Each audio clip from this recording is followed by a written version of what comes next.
Okay, yeah, you're right. We've been married and we actually have a daughter too. Her name's Abigail. Hmm. And my husband's a consultant, so he kind of travels wherever and gets paid a lot of money just to tell people they're doing it wrong. That's a fun job. Yeah.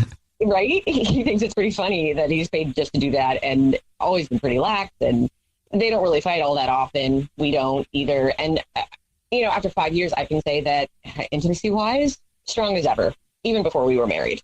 So what's going on now, though? Well, everything seems great, mostly is.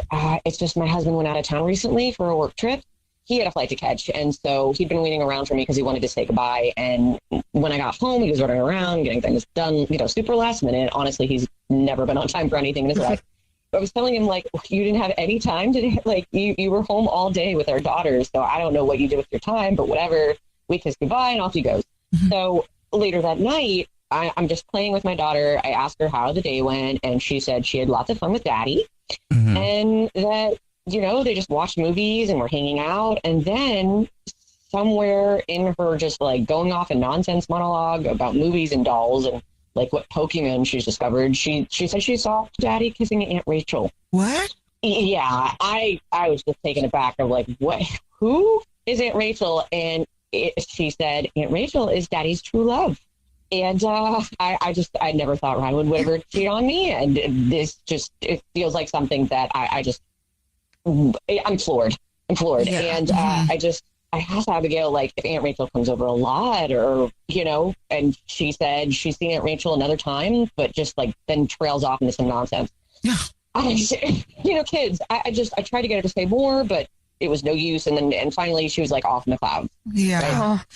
I've wanted to say something to Ryan, and I'm scared to even know. Like, just the idea that he'd be capable of cheating. It's like, and then maybe leave. It's just so much. So I don't know what to do, how to approach him, or what. If she's talking about what she actually saw in front of her, I don't know.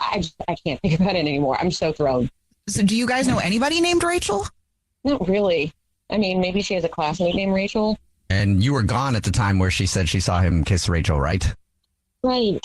Yeah, that does seem strange. And kids will, they don't know what they're saying necessarily. So. And also, that would be horrific if your husband decided to do that in front of your 4-year-old daughter. I'm sorry. Yeah. Like, that just hit me right now. For real. Wait a second. I thought you could call maybe from the credit card company because, he flies a lot. And I thought maybe you could offer him an option to have a family getaway or a romantic getaway and then just see what he chooses. Okay. Yeah. Yeah, and if he chooses the romantic getaway, just see if he can list anybody else, like who he would take. Okay. See if he takes you or someone else. All right, we can do that. Well,